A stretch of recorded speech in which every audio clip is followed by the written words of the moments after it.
Hey guys, and welcome back to Mad About Skin. It seems that the Anua azelaic acid scandal just continues to grow and grow. What started out as a bit of a niche discussion in the skincare community has now exploded and has been picked up by the mainstream media, so it has much wider impact.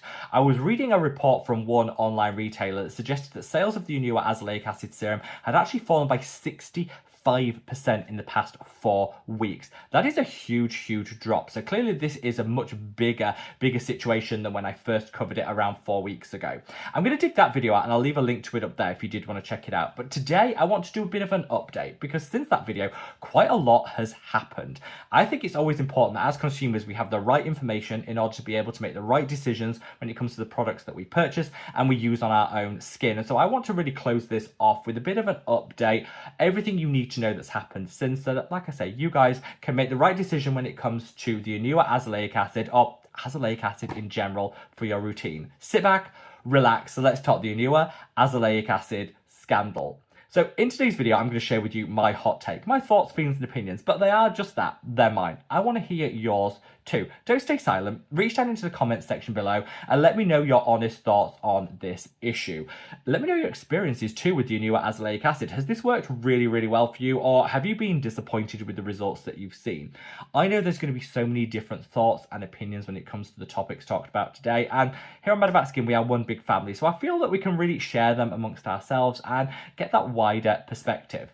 Just know that when I'm sharing my own thoughts and opinions, they are entirely sponsorship and paid partnership free. You will never see sponsorship or an ad here on my YouTube channel because I believe in speaking from the heart and not the wallet. So if you want to support me as an independent voice in the skincare community, the very best way of doing that is by reaching down, giving the video a big thumbs up and a like. The more likes the video gets, the more widely YouTube will distribute it on its platform. So from the bottom of my heart, thank you all so much. Now, without further ado, let's cut that waffle and delve straight on in.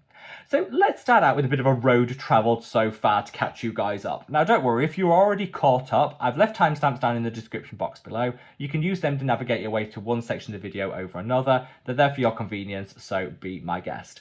But around, I'm going to say 3 months ago, conversations started to emerge online surrounding the Anua azelaic acid. Now this was the world's best-selling azelaic acid serum. It was a viral sensation from the Korean skincare market and sales were reportedly in their multiple millions in the year of 2025.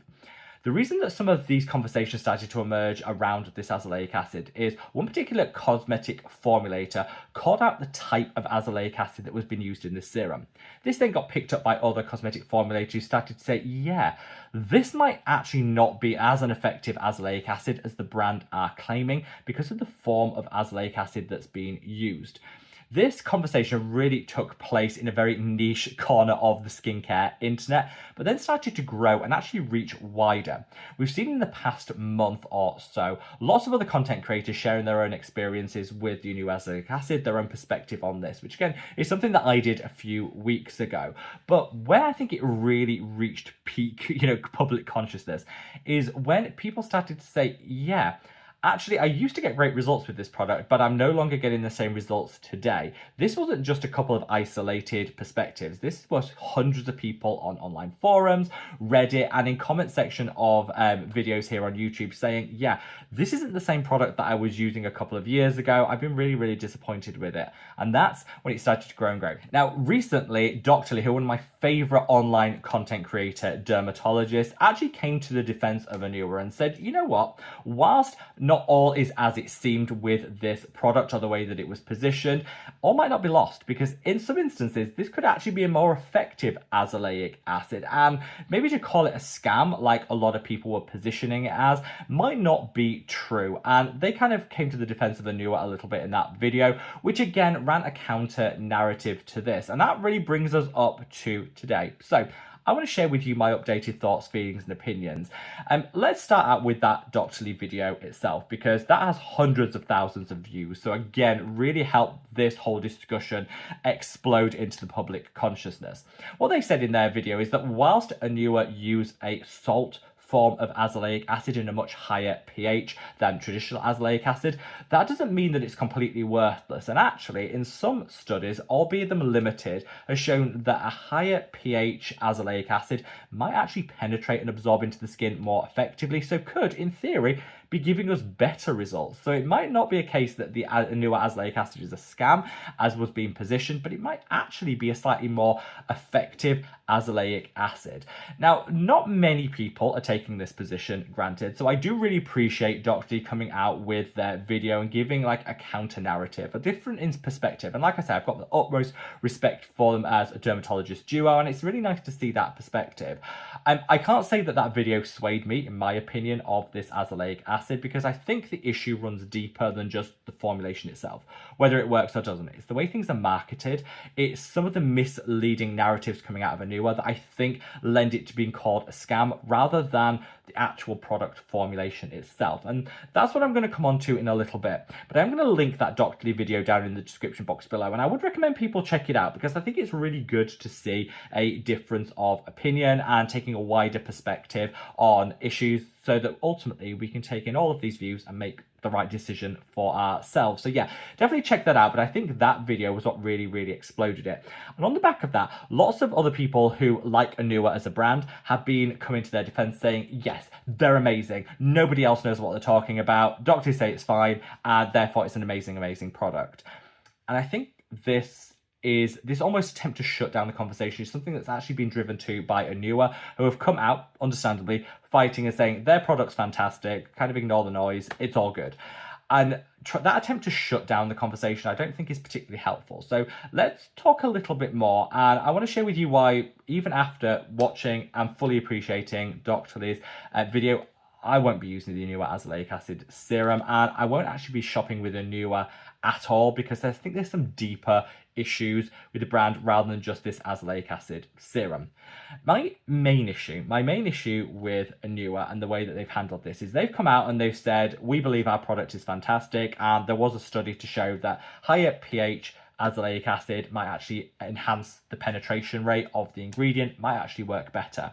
What they didn't say is that study showed it was at a set pH in the range of 4.5, I believe it was, whereas actually the Anua azelaic acid is much higher still than that. So we're not comparing apples and apples when we looked at that study. They're relying on one study to show that it is more effective, even though it's got limited data, when actually it's not the pH that their specific product is at, it's much higher. So again, I don't think we're comparing apples and apples with that. And the reason that I just don't trust Anua with this is they haven't been honest with what's actually happened. So way back when, people started saying this is a reformulation. They've gone from traditional azelaic acid to neutralizing it to using the salt form of azelaic acid and just not disclosed that reformulation has happened.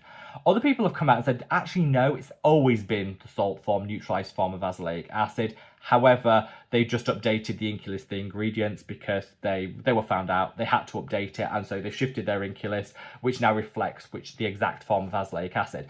And Anua have never actually confirmed which was true. So we have no idea whether we've always been using the exact same formula or whether there was actually a switch.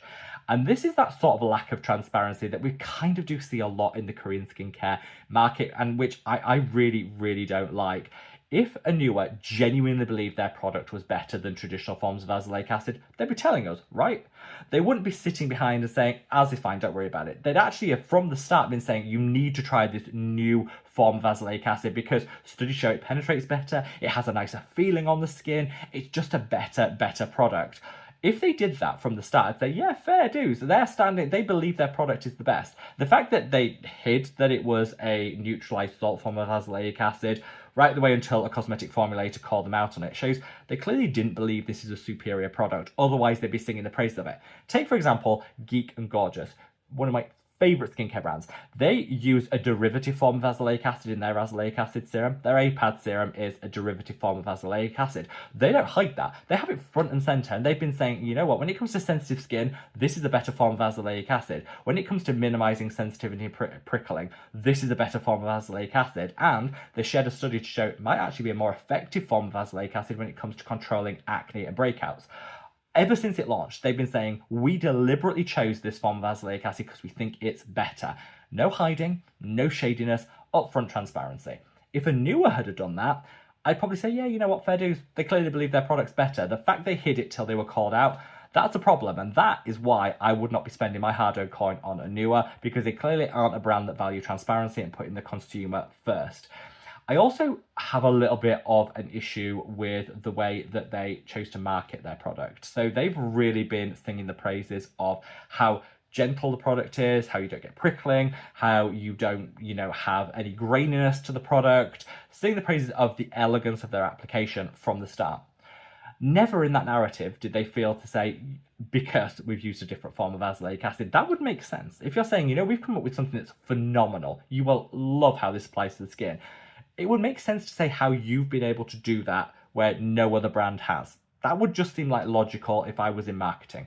They didn't. They chose to hide it. And that is where it becomes really scammy.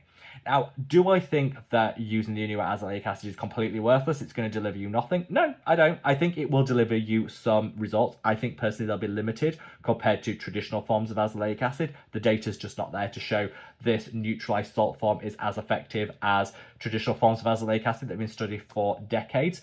However, I don't think it's completely useless. I think when it comes to brightening the skin, I think it will definitely have an impact.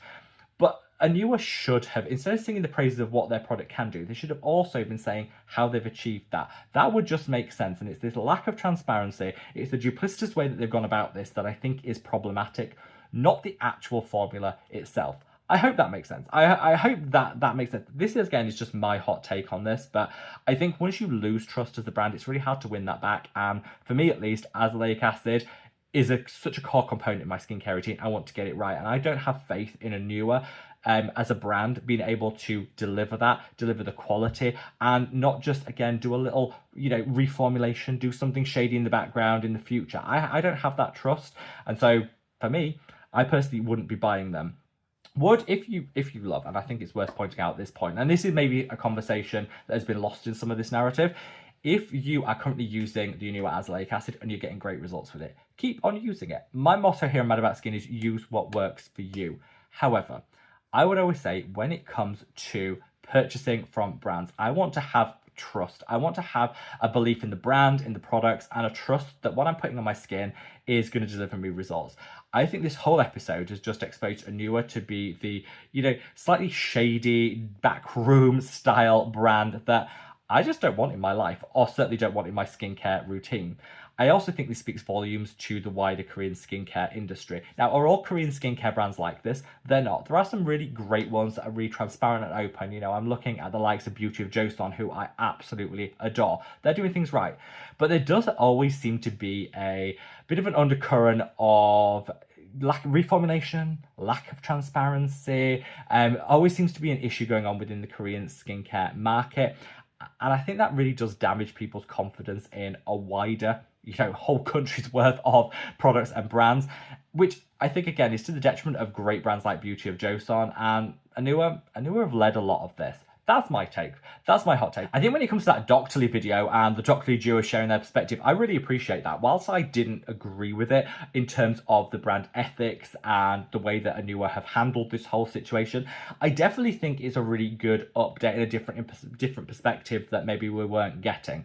However, I'm going to side with the cosmetic formulators. I think when it comes to azelaic acid, I would rather use the form which has been studied for decades, understood to be really effective against hyperpigmentation, dark spots, melasma, calming, soothing, anti-redness, and also fades acne scarring and minimizes breakouts. All of that is proven in decades worth of studies.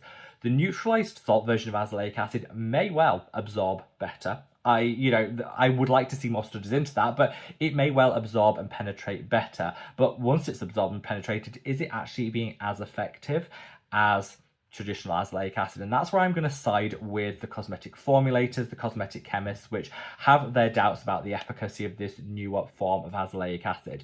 For me, it comes down to trust, and Anua really have blown it for me. I think that if they'd have come out and said, this has always been our formula, we stand by it, we think it's wonderful, from day one, I might be saying, yeah, okay, it's different. Like with the Geek and Gorgeous one, it's nice to have difference and nuance within the skincare world, but they didn't. They tried to hide behind a whole host of different things, and have still to this date not been transparent, which is why I won't be spending my hard-earned money on this brand, and I'm going to be sticking with traditional azelaic acid, or that fantastic derivative by Geek and Gorgeous, which I will link down in the description box below. If you're looking for a super gentle azelaic acid, A-Pad by Geek and Gorgeous, phenomenal, and that brand does everything right. So yeah, let me know your thoughts on this. Where do you sit in the big azelaic acid discussion? Do you side with the cosmetic formulators, cosmetic chemists that say, yeah, this is not a good azelaic acid option, stick to the traditional ones? Or are you siding with the doctorly duo and saying, actually, you know what, let's hear it out, this could actually be a bit of a step up in terms of azelaic acid? What do you think? Reach down into the comments section below and let me know. Here on Mad About Skin, my ethos is and always has been, use what works for you, and I just want to make sure everyone has all the information they need in order to make the right decision when it comes to their own skin, and hopefully this video has helped you do just that. So yeah, let me know your thoughts down in the comment section below, and wherever you are in the world, guys, stay safe, stay well, and love your skin. Take care. Bye.